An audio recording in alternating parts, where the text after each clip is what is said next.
Hello guys, तो कैसे आप सब। तो आज मैं बताऊंगी कि मेरा आरआरबी क्लर्क का एग्ज़ाम कब था और कैसा हुआ और कितने मैंने अटेम्प्ट्स करे। तो मेरा आरआरबी क्लर्क का एग्ज़ाम था 6 तारीख को आदर्श परीक्षा केंद्र में और पहली शिफ्ट में था। सबसे मतलब फर्स्ट डे फर्स्ट शो मेरा ही था। तो हम पहुंच गए थे टाइम से। अब उसका तो क्या ही बताऊंगी कैसे कैसे पहुंचे, बट हम पहुंच गए थे। वैसे हो सकता था कि मैं टाइम पे ना पहुंचूं और फिर मेरे को एक टाइम पे होगा कि भाई अगर नहीं पहुंचे तो, बट पहुंच गए थे। ठीक है, तो उधर पहुंच गए। फर्स्ट डे फर्स्ट शिफ्ट था। तो सबसे पहले खुला था रीजनिंग का सेक्शन। तो इतने हलवाई क्वेश्चन आ रहे, इतने हलवे क्वेश्चन, वो आ रही इनक्वालिटी आ रही, और वो पजल्स भी बिल्कुल मतलब 1 से 1 मिनट या 20 सेकंड में इतने पजल हो जा रही थी। ठीक है, बहुत इजी थी पजल। फिर उसके बाद सिलोक्स भी काफ़ी इजी था, सब कुछ इजी था। बट उसमें जो ब्लड रिलेशन का क्वेश्चन था, हाँ फिर मैं उस पर आई, मेरे को लगा मतलब मैंने पढ़ा, मैंने 2 केस बनाए, मेरे से बनानी वो। ठीक है, तब तक टाइम था और मेरे और भी क्वेश्चन थे। मैंने सोचा चलो इसको करो स्किप। अगर मैं इसमें अपना टाइम वेस्ट कर दूँ, क्या पता आगे कि मेरा घटिया पेपर हो जाए।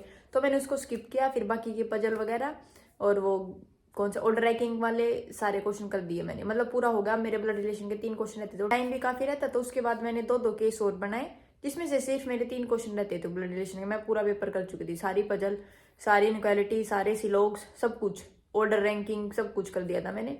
फिर ब्लड रिलेशन का भी मैंने लास्ट में मेरा बन गया था। ठीक है, बन गया था। और मेरा ओवरऑल रीजनिंग का 3 मिनट पहले हो गया था, मतलब 22 मिनट में मेरा पूरा हो गया था। फिर वो जो टाइम बच गया, फिर मैंने सोचा अब इसको बाकी क्वेश्चन है वही देख लेती हूँ, क्या पता कोई सा गलत हो। ठीक है, तो रीजनिंग में मेरे 40 में से 40 हो गए थे। फिर आया क्वांट का सेक्शन। क्वांट का खुला। सबसे पहले वो सरकमफेरेंस वाला था 88 वाला, वो हो गया। कंजिक्यूटिव मल्टीपल्स वाला था, वो भी हो गया।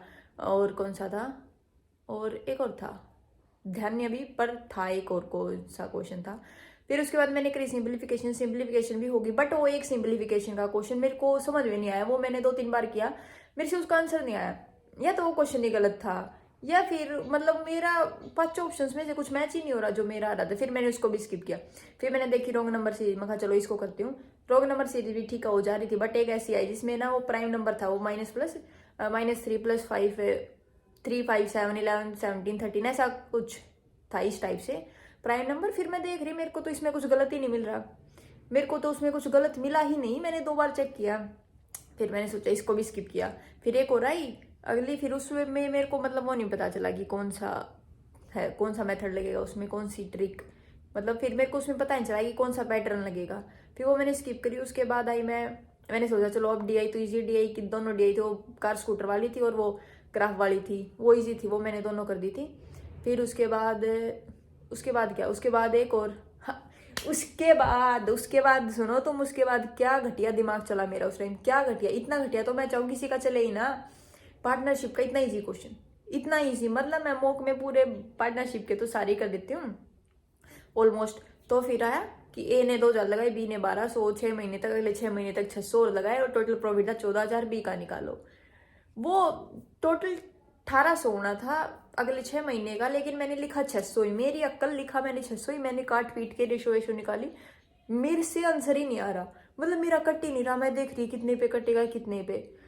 और फिर मैंने घर आके देखा मैंने, वो क्वेश्चन हो गया, वो क्वेश्चन हो गया। फिर मेरे को इतना दुख हुआ, इतना इजी क्वेश्चन, इतना हलवा क्वेश्चन, मतलब कोई भी कर दे, कोई भी कर दे। ठीक है, हाँ फिर इन्हीं को इसीलिए मिस्टेक्स करते हैं। उस टाइम पे पता नहीं बोलता ना कि हाँ, मतलब मॉक में तो हम 12 × 15 180 कर देते हैं, फिर उधर जाके 3 × 5 लिख देते हैं, है ना। पार्टनरशिप में गलत हो गया।